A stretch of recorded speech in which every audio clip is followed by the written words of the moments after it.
Maravillosa, simplemente maravillosa la composición de Antonio Vivaldi, Dixit Dominus.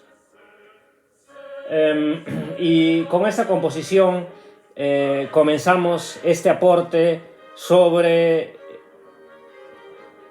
el padre de la iglesia más importante, a mi juicio, y que es San Agustín de Hipona.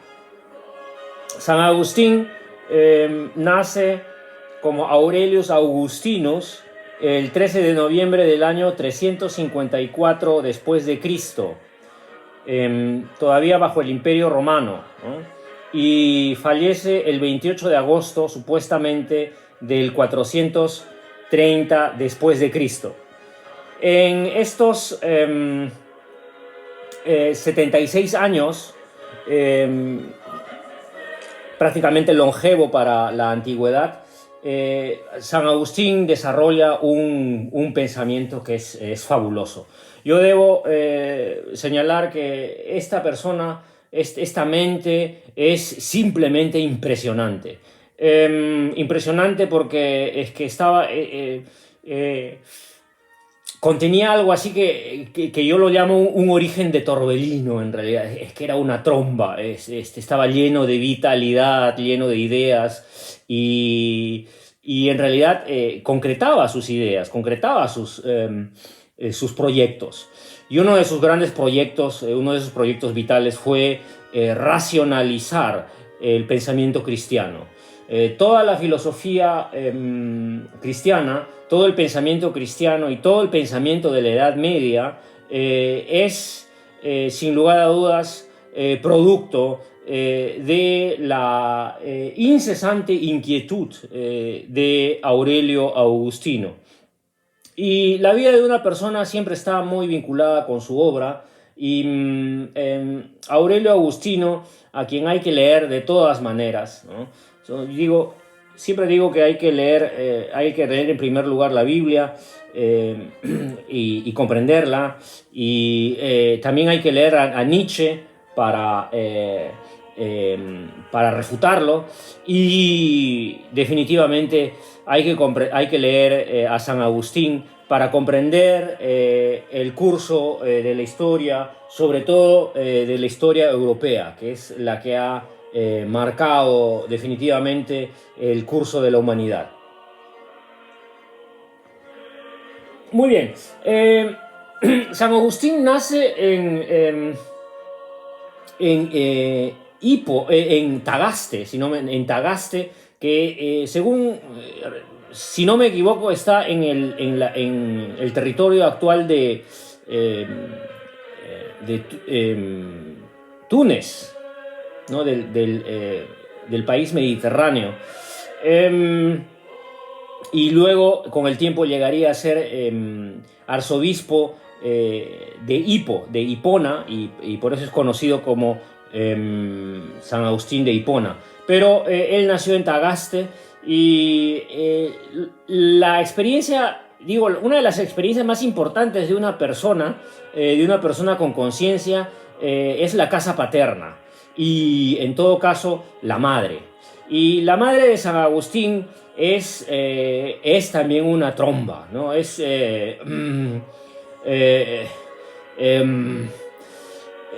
que sobre Santa Mónica se ha escrito, no se ha escrito lo suficiente como se debería, porque a ella y a sus impulsos, y a su fe y a su constancia, se debe prácticamente la formación y la disciplina casi germánica, ¿no? Que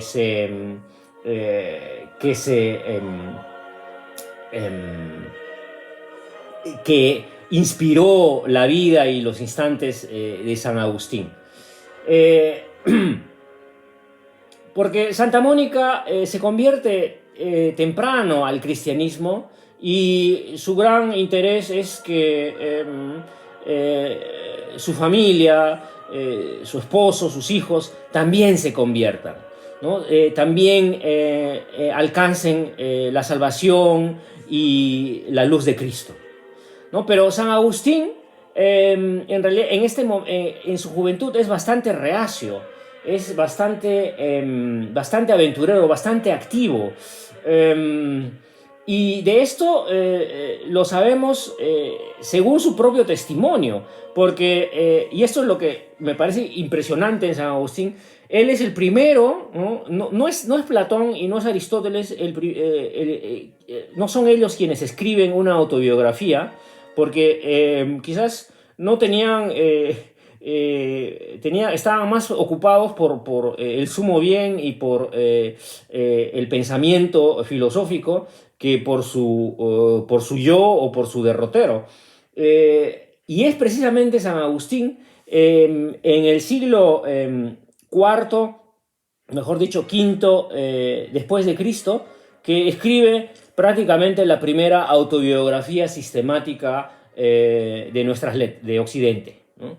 O sea, las confesiones, ¿no? Son una autobiografía impactante, ¿no? Que en realidad uno tiene que leer, ¿no? En las escuelas se estudia latín, se estudia el latín de Cicerón con razón y con justicia y de Séneca, y en todo caso se estudia el latín simplón y propagandístico de Julio César, que era un imperialista impenitente, ¿no? Se estudia este latín, pero yo digo siempre uno de los mejores y más limpios latines es el de San Agustín, ¿no? Y por eso hay que leer su obra en la medida de lo posible, ¿no? Y sus confesiones están llenas de anécdotas, ¿no? De anécdotas sistemáticas, de anécdotas ordenadas de forma cronológica, pero también están sazonadas con citas de la Biblia y de los Salmos. Y a propósito de los Salmos, San Agustín nos ha legado una obra cuantiosísima, una obra voluminosa. Yo no sé cuándo ha respirado San Agustín, pero de poder decir que ha escrito, es que ha escrito casi todo permanentemente, ¿no? Permanentemente. Y uno de sus escritos famosos y que recomiendo de todas maneras es sus comentarios sobre los salmos, en narraciones in psalmi, ¿no? Sus comentarios sobre los salmos son elucidantes, ¿no? Nos muestran, en primer lugar, la disciplina de este hombre y sobre todo su sapiencia, ¿no? Alta sapiencia, porque San Agustín aprendió griego en la escuela y él luego ve la necesidad de también aprender hebreo para leer el Antiguo Testamento y comprenderlo, ¿no? Y a él, ¿no? Debemos uno de los acercamientos más profundos y más fundados al núcleo de la cristología, al núcleo de lo que es el mensaje del Evangelio. Y aparte de estas narraciones in psalmi, hay un volumen que a mí me parece fenomenal y que vuelvo a leer cada vez que el ocio me lo permite, y es su comentario, su lectura al Evangelio de San Juan, ¿no? Este comentario al Evangelio de San Juan nos demuestra que San Agustín logra acercarse a la mística de Jesucristo. Y este es un logro, ¿no? Yo puedo decir sin equivocarme que muy pocos obispos en la historia y muy pocos cardenales se han acercado a esta luz. Muy bien. Bueno, hechas estas recomendaciones, ¿no? Vuelvo al libro capital de San Agustín, que es Las Confesiones, y las confesiones comienzan con una cita, ¿no? Magnus est Domine et laudabilis valde, ¿no? ¿No? Grande eres, Señor, y sumamente digno de alabanza, ¿no? Entonces, citando este salmo, comienza él prácticamente a confesar, ¿no? Él confiesa, ¿no? Sus mataperradas, ¿no? de joven. Y un momento.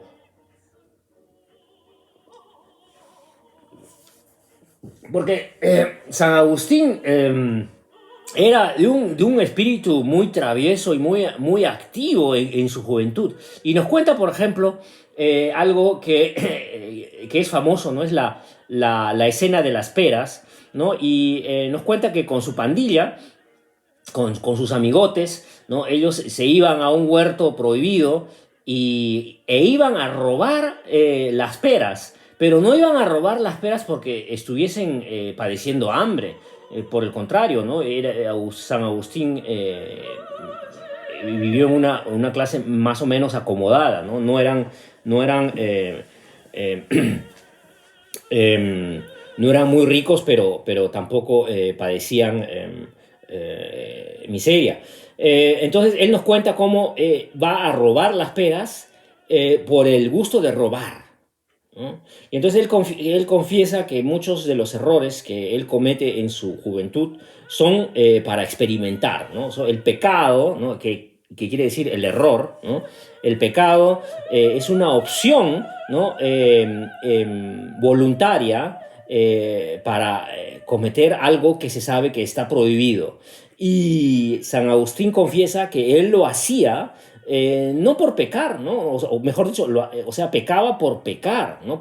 O sea, robaba por sentir el gusto de robar, no por la necesidad, ¿no? Entonces, esta circunstancia le va a permitir, entre otras cosas, acercarse al núcleo de lo que es el comportamiento humano, ¿no? Y va a desarrollar el concepto de error, el concepto de pecado, ¿no? Y luego él continúa y conforme va creciendo, ¿no? Llega a la adolescencia, llega a la pubertad, y entonces San Agustín descubre en sí una fuerza viril que lo supera, ¿no? Que lo excede, ¿no? Entonces, él confiesa, ¿no? Que lejos eh,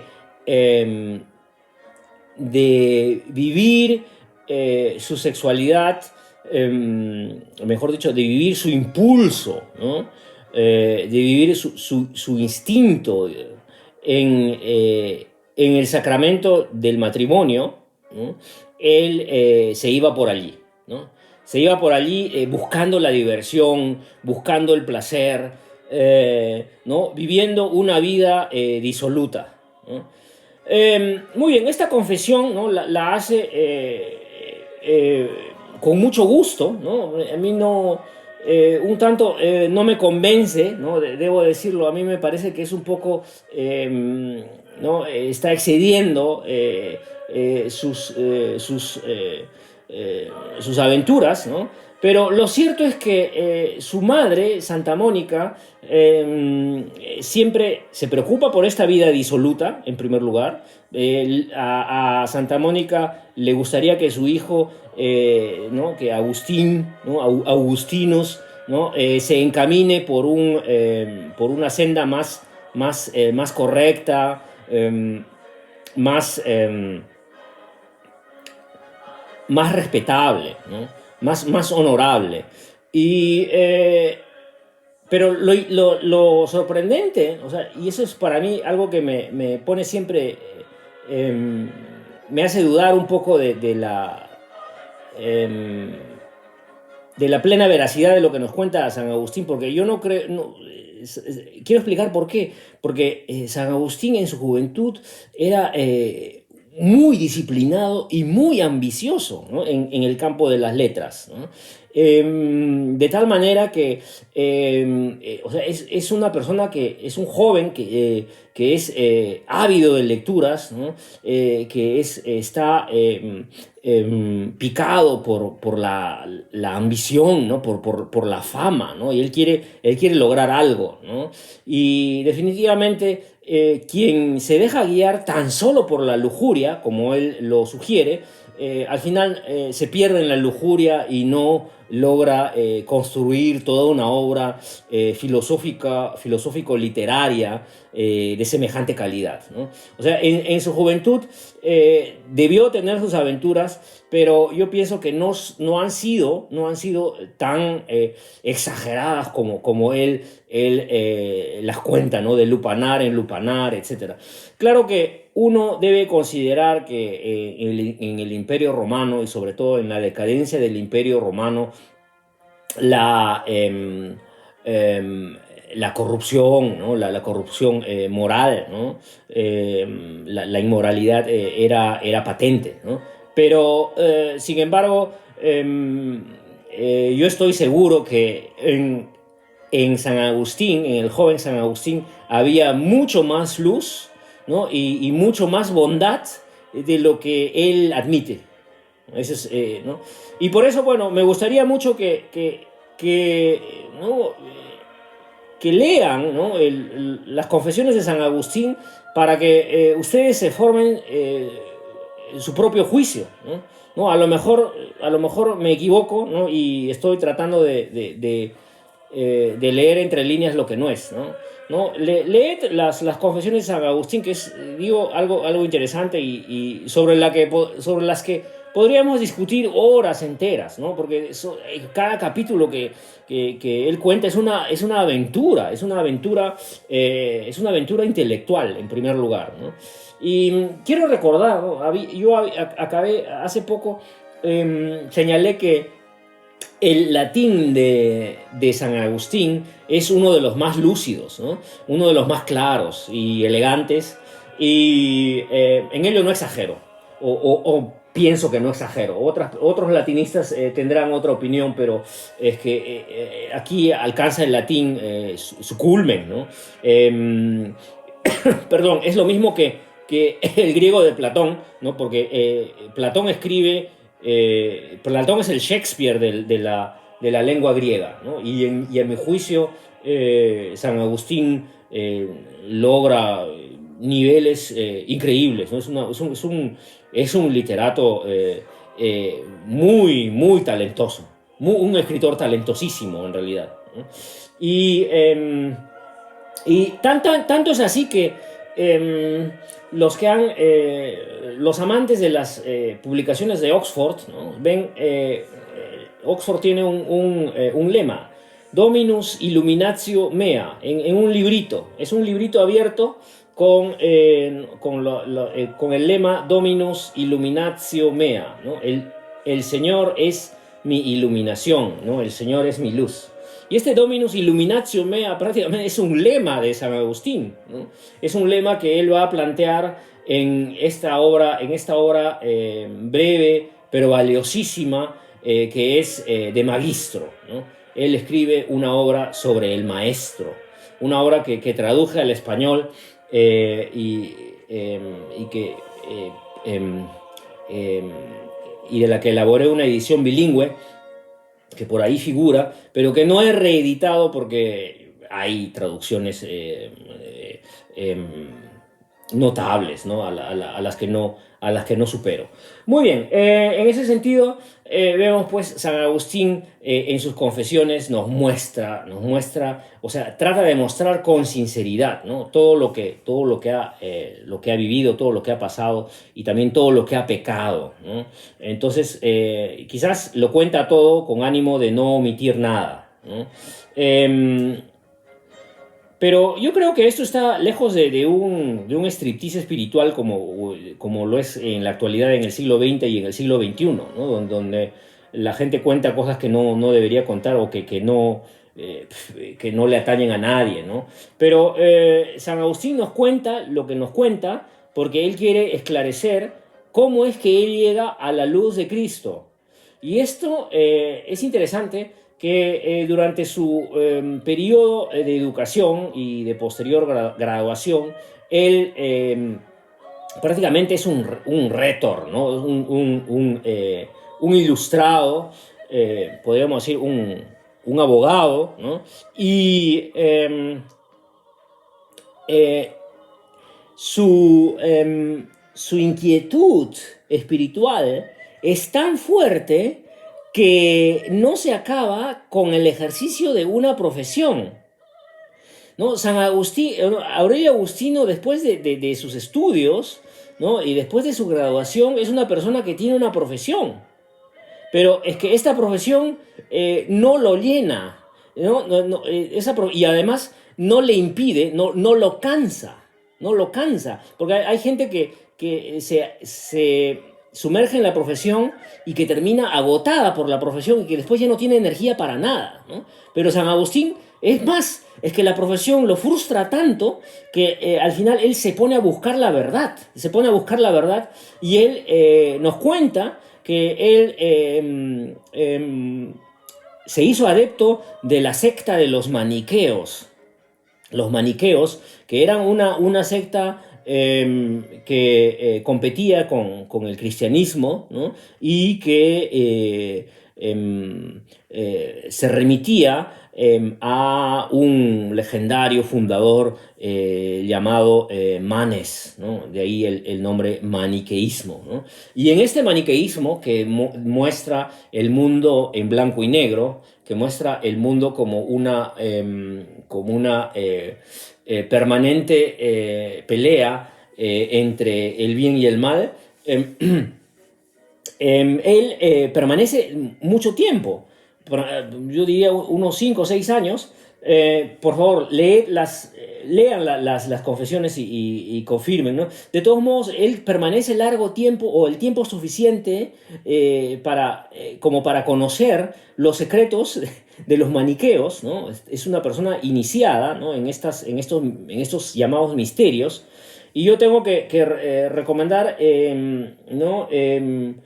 La obra del señor Dodds, Dodds, Paganos y cristianos en un tiempo de angustia, ¿no?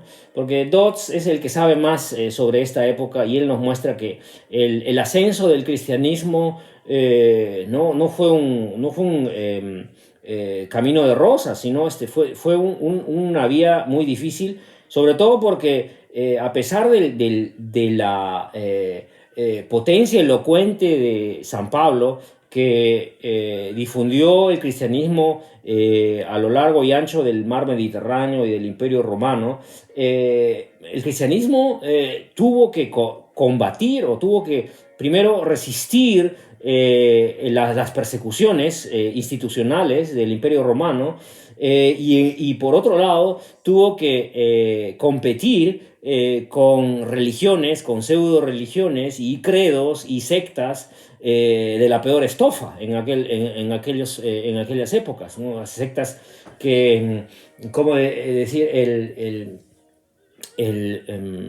El pensamiento órfico, mejor dicho, el orfismo, es una vena presente en el pensamiento griego y que se difundió mucho antes del cristianismo por todo el mar Mediterráneo, fundando o dando origen a muchísimas tergiversaciones, muchísimas sectas y muchísimos yo diría, jefes religiosos, ¿no? Que proponían los más extravagantes cultos, ¿no? ¿No? Pero, bueno, dentro de estos cultos no solo estaba el culto a Mitras, ¿no? El culto a Abraxas y el culto el culto del maniqueísmo, sino ¿no? Estaban una serie, era toda digamos, todo un melting pot de religiones en el mar Mediterráneo, ¿no? Y San Agustín no se deja atrapar, ¿no? Se deja seducir por la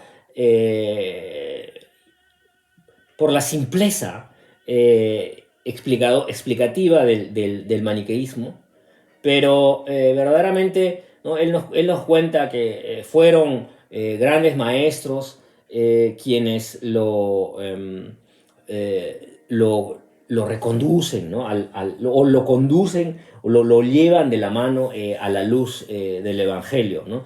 Y efectivamente, San Agustín no es una persona como Saulo de Tarso, a quien se le apareció Cristo en persona y que tuvo que admitir la gloria del Altísimo por una aparición, ¿no? Sino San Agustín admite la vigencia y la verdad y la vida de Cristo a través del intelecto, ¿no?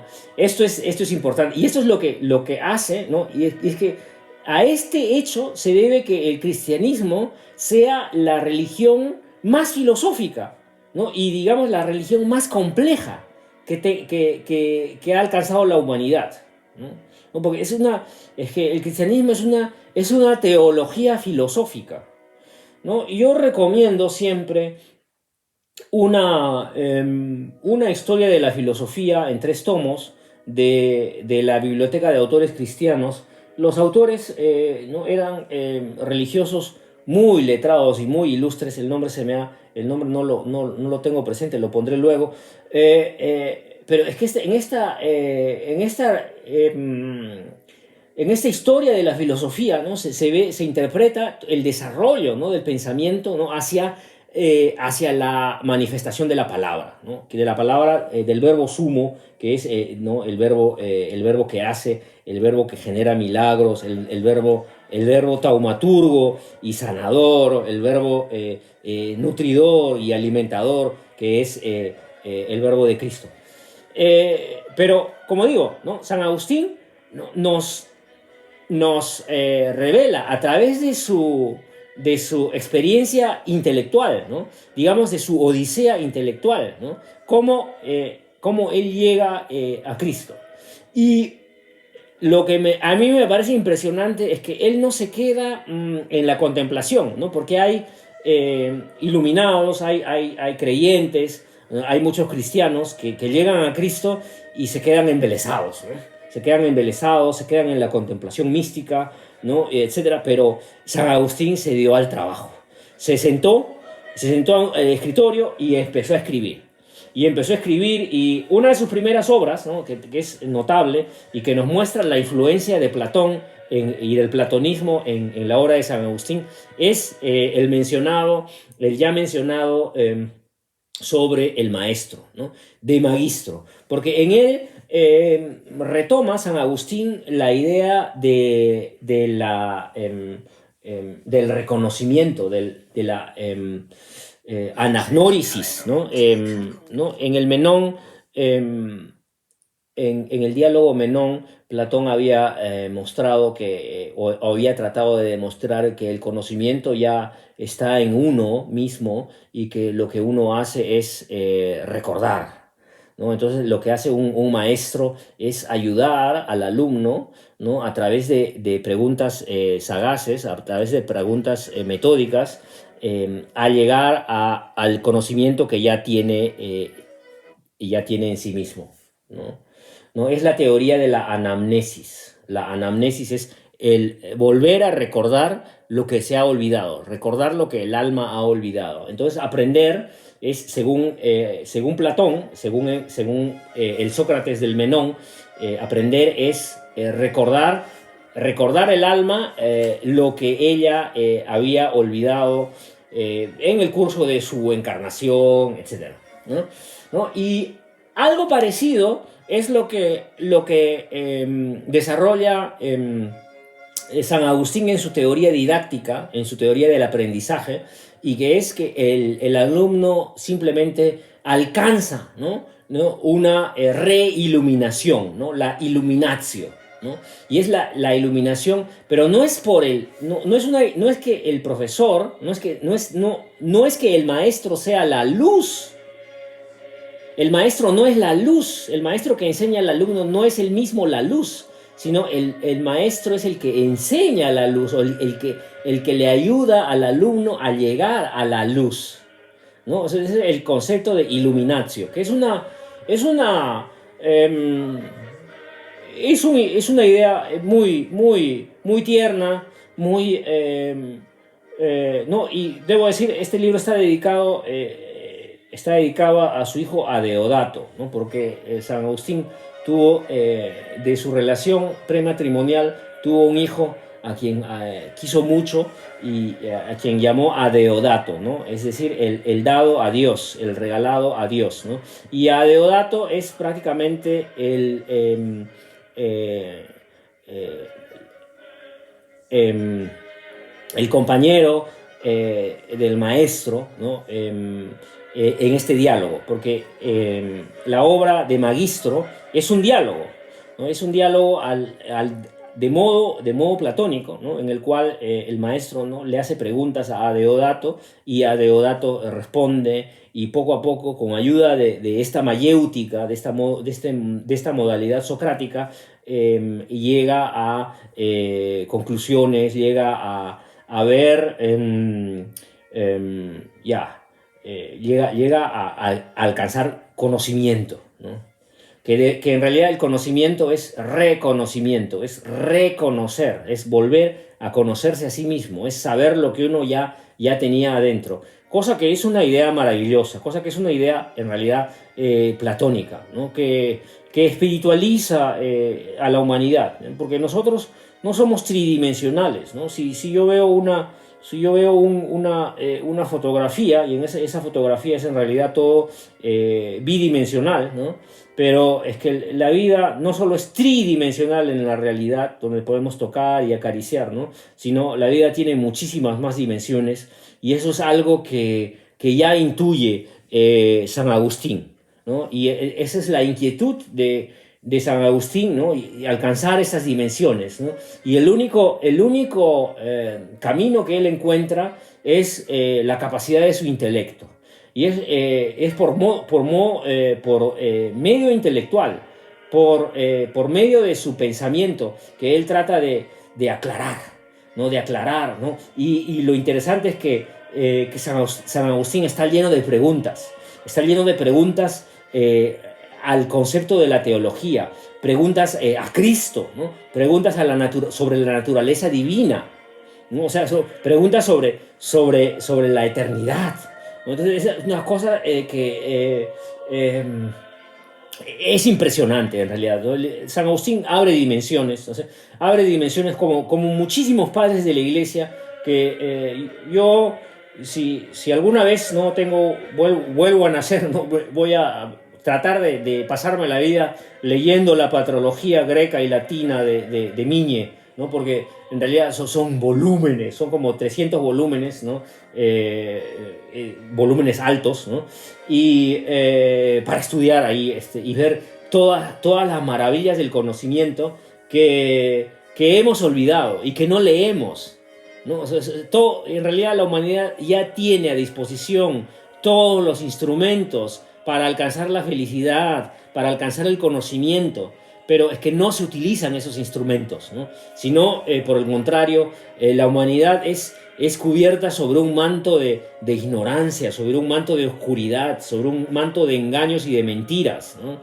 Y por eso yo digo siempre, para mí la luz de Cristo tiene una potencia increíble, ¿no? Porque no hay oscuridad, no hay luz, no hay odio, ni hay guerra que pueda superar y que pueda descalificar, ¿no? La veracidad y la potencia, ¿no? Que es la verdad y la vida que viene del principio creador.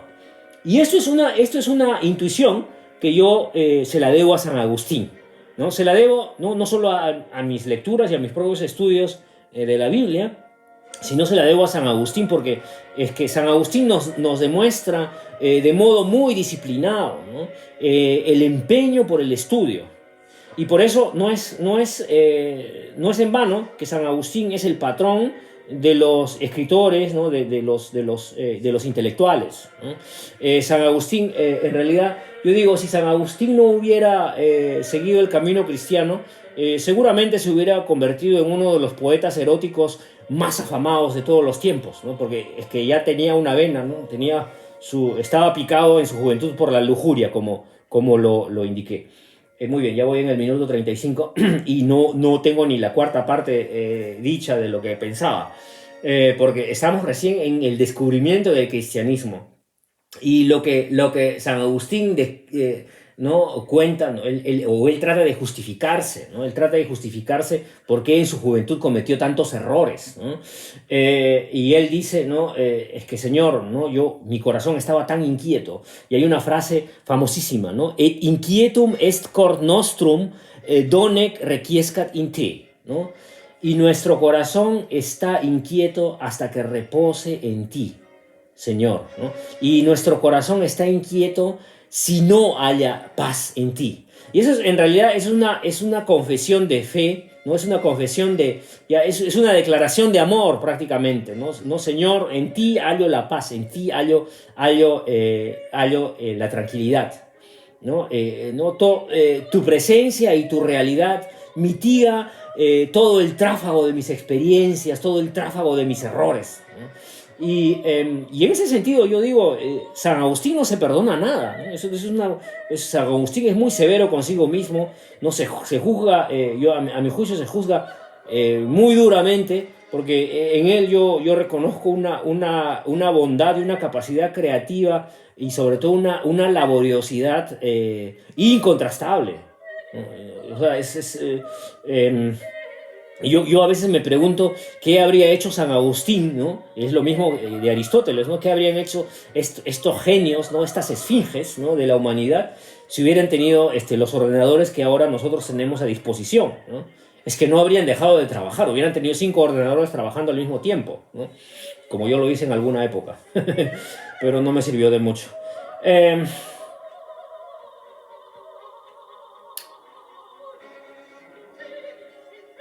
Sí, entonces San Agustín descubre la gracia, descubre, repito, la gracia divina. Es la gracia divina, es Dios que llega al hombre, ¿no? Es Cristo que llega al hombre. Es Cristo quien nos llama, ¿no? Quien con una señal nos pide, ¿no? Nos ofrece, ¿no? Venir hacia Él, ¿no? Y una vez que San Agustín supera todo el conflicto que le provocó el maniqueísmo, como ya lo he dicho, él se dedica a la escritura sacra. Él se dedica a, como he dicho ya, comentar la Biblia, comentar los salmos, explicar los evangelios, explicar el evangelio de San Juan, etcétera. Y para este efecto aprende hebreo y vemos que su nivel de conceptualización es increíble, ¿no? O sea, digo que sobre San Agustín es que no se escribe muchísimo, definitivamente, pero debería escribirse más, ¿no? Es un autor que debería ser leído mucho más, ¿no? Como los padres de la Iglesia, ¿no? Que en realidad de modo intelectual y de modo filosófico tratan de comprender el misterio de la divinidad, el misterio de la palabra, el misterio de Cristo. Y que en realidad es un misterio que se abre, ¿no? Y que se entrega en la gracia, ¿no? A través del acto de la gracia que va de la mano del amor, ¿no? Porque a mi juicio, ¿no? Cristo es la manifestación del amor divino, ¿no? Del amor de la divinidad por la especie, ¿no? Y entonces, cuando San Agustín descubre a Cristo, entonces se llena de preguntas. Entonces, la primera pregunta es, ¿por qué es necesario el sacrificio tan cruel de Jesús de Nazaret? Y entonces eso lo retrotrae, ¿no? Lo lleva al Antiguo Testamento y lo lleva yo diría al mito, ¿no? Al mito de la creación, ¿no? Al mito de Adán y Eva, ¿no? Y entonces eso lo conduce, ¿no? A formular la tesis del pecado original, ¿no? Entonces este pecado original, ¿no? Que ¿no? está en la humanidad y que es en principio la desobediencia, ¿no?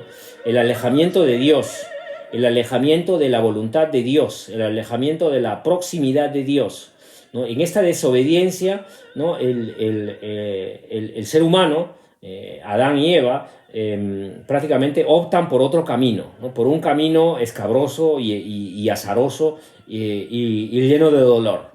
Entonces, ¿no? Encuentra San Agustín, ¿no? La promesa bíblica, la promesa veterotestamentaria, ¿no? De redimir al género humano, ¿no? Y si analizamos, si leemos el Antiguo Testamento y sobre todo los profetas, ¿no? Los profetas, ¿no? Isaías, que es el profeta, recomiendo leer Isaías, y en hebreo Isaías es el poeta, es el profeta hebreo más citado durante las misas, ¿no?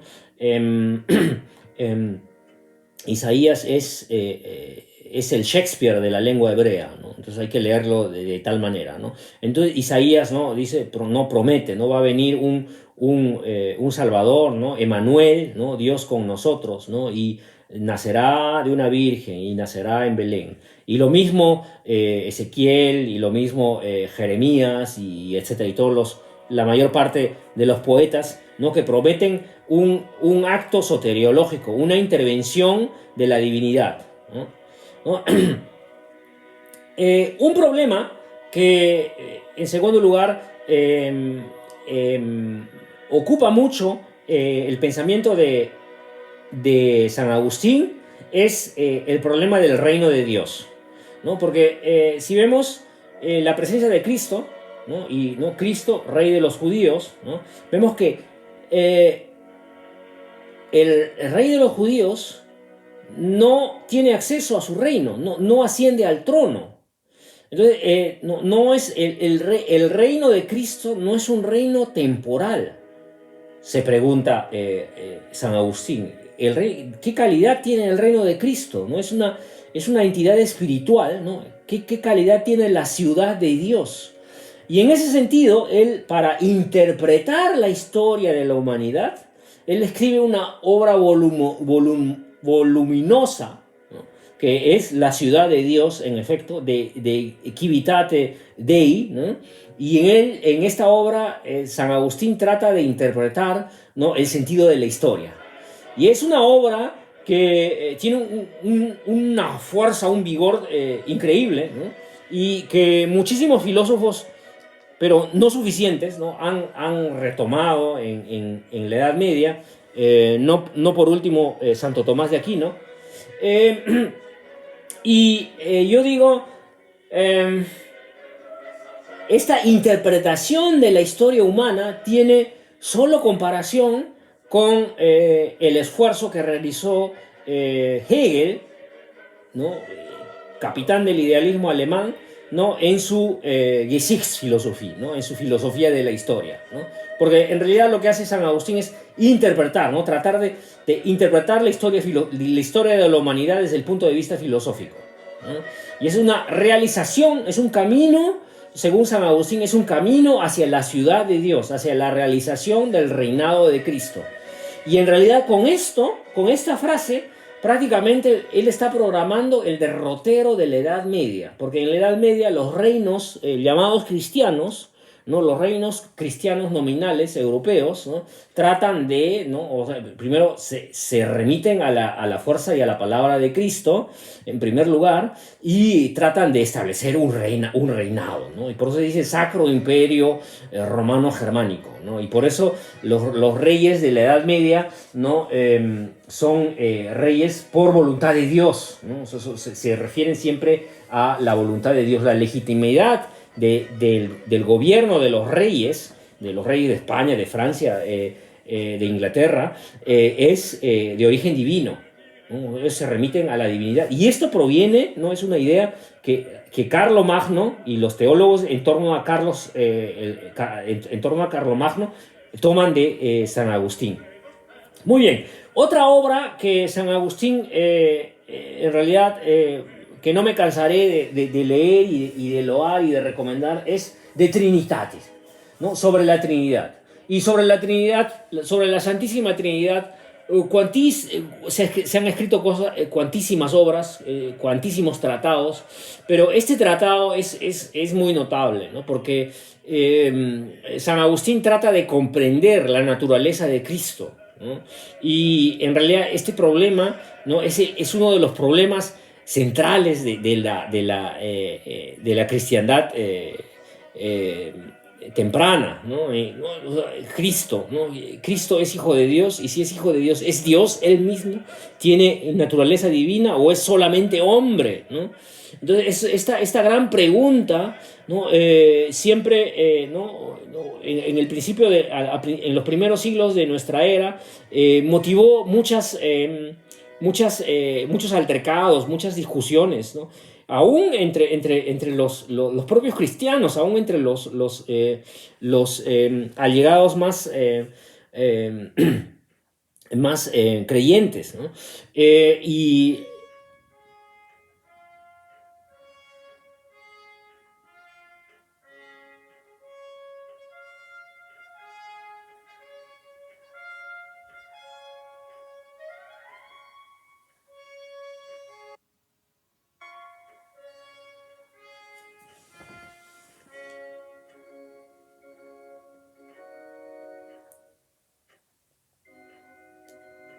Y lo que hace San Agustín es prácticamente entronizar, ¿no? La Trinidad, la Santísima Trinidad, como el misterio superior del cristianismo, ¿no? La unidad entre Padre, Hijo y Espíritu Santo. Y vemos, ¿no?, que según San Agustín, la Trinidad ya está presente en el principio de las cosas, es anterior a la creación y está activa en la creación, ¿no? Porque se dice, ¿no?, al principio creó Dios los cielos y la tierra, ¿no? Y el Espíritu de Dios flotaba sobre el haz de las aguas, ¿no? Y bueno, ahí tenemos a Dios Padre como creador, ¿no? A su Espíritu como principio activo, y a las aguas, ¿no? Que representan al Hijo, ¿no? A Jesucristo, que es el agua de vida, ¿no? El agua eterna, el agua, yo digo, es que beberemos de esa agua y no volveremos a tener sed, ¿no? Yo quiero recordar, a veces vivimos en una sociedad saciada, ¿no? Pero quien aprecia el valor real del agua y quien se da cuenta que el agua es en realidad un misterio y es un milagro, es que el agua es vida. Y cada uno de nosotros, 60% de nuestro organismo está compuesto de agua. Hay que imaginarnos, ¿no? ¿No? Y por eso yo supongo que es que mucha gente es muy feliz en el agua. Muchas personas son muy felices en el agua, porque somos de agua. Somos nuestro cuerpo, el cuerpo es la cáscara de nuestro espíritu, ¿no? Nuestro espíritu está en nuestro cuerpo. Es una verdad que va más allá de San Agustín y de Platón, ¿no? Muy bien, pero no quiero perderme, ¿no? Tenemos aquí la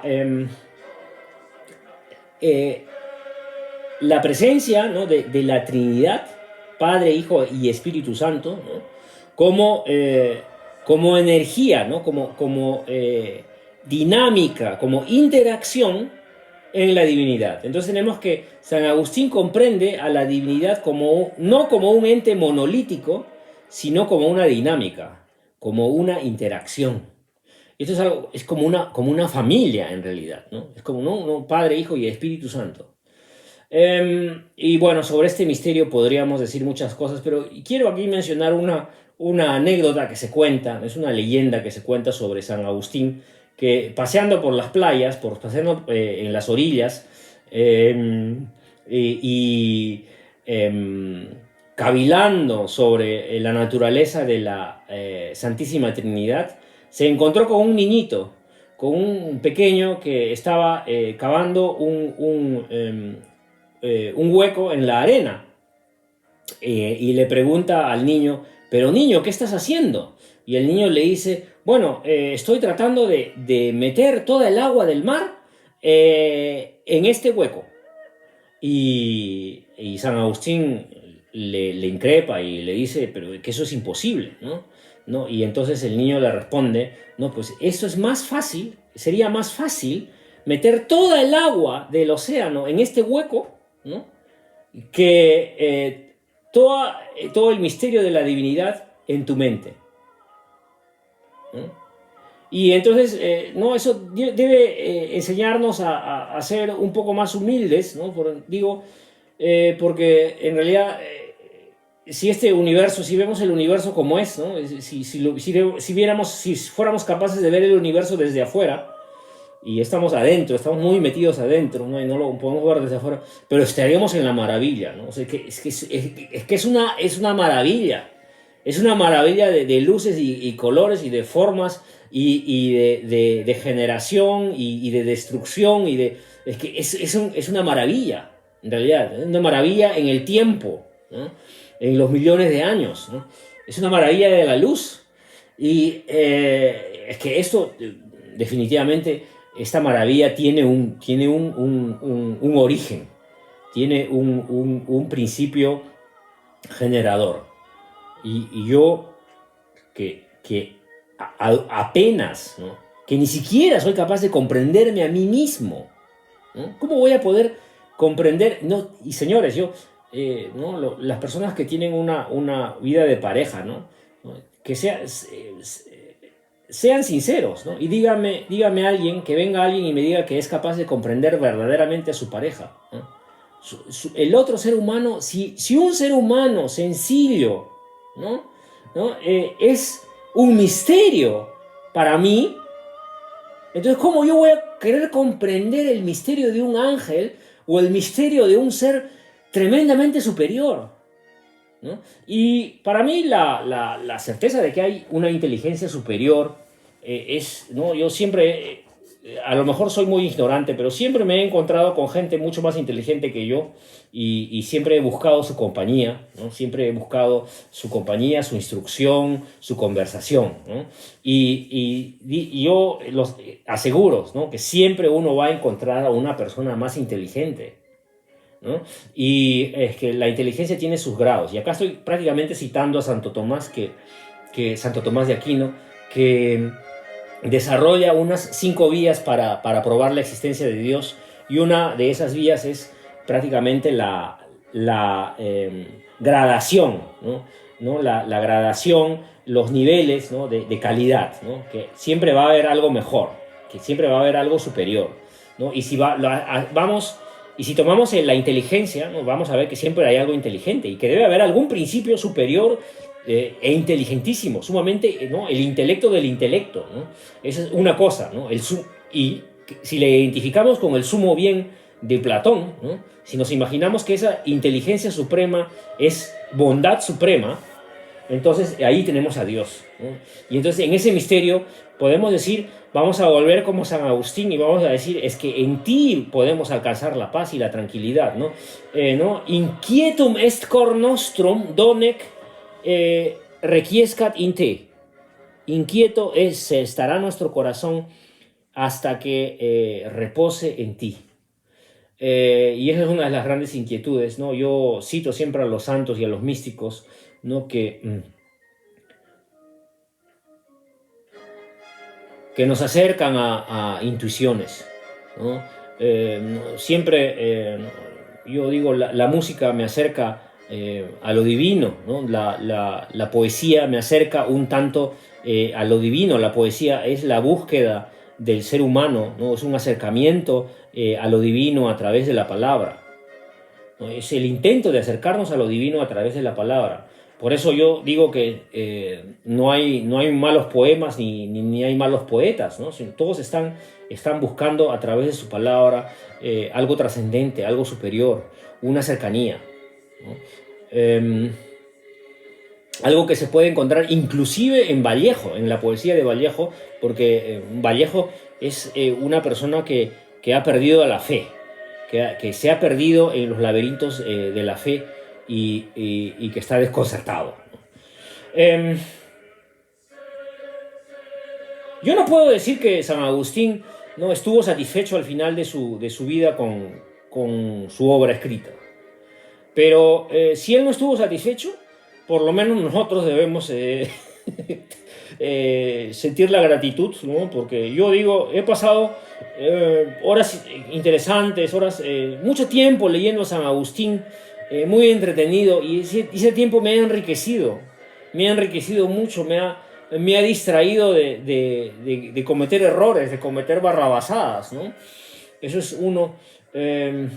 Digo que el tiempo que he pasado leyendo me ha tranquilizado, me ha enseñado que hay algo más allá. Y me ha enseñado que hay sabidurías hay ideas que no están escritas y que solo podemos comprender con un amigo, con una amada, ¿no? Solo podemos comprender en compañía con otros, en conversación con otros. Sí, bueno, lamentablemente no somos mortales y San Agustín, que deploró mucho el debacle del Imperio Romano, ¿no? Sobre todo de la institucionalidad, cayó víctima de un ataque de vándalos sobre su ciudad, ¿no? En Hippo, y, y murió, si no me equivoco, a filo de espada.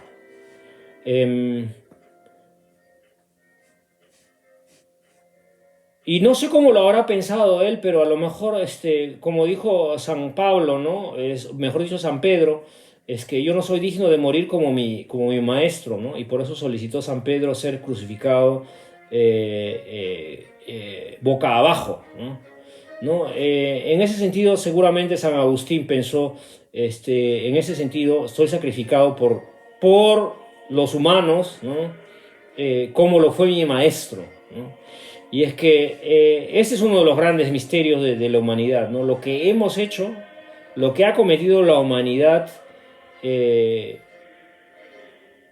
yo digo, no solo en Cristo, sino en todos los seres ejecutados, en todos los seres torturados, en todos los seres asesinados, en todos los rebeldes fusilados, ¿no? Eso no tiene nombre, ¿no? ¿No? Y Cristo Cristo representa para mí y eso lo aprendo de San Agustín, ¿no? Representa para mí una fuerza de libertad, ¿no? Un grito de liberación hacia la luz, ¿no? Porque tenemos que liberar la luz que tenemos en nosotros, tenemos que liberar este espíritu y tenemos que hacer de esta tierra, de este planeta, un lugar más justo. Y esto es una gran tarea. Esto es una gran tarea. Y que la inteligencia suprema y amorosa nos dé fuerzas para ello. Gracias por vuestra atención.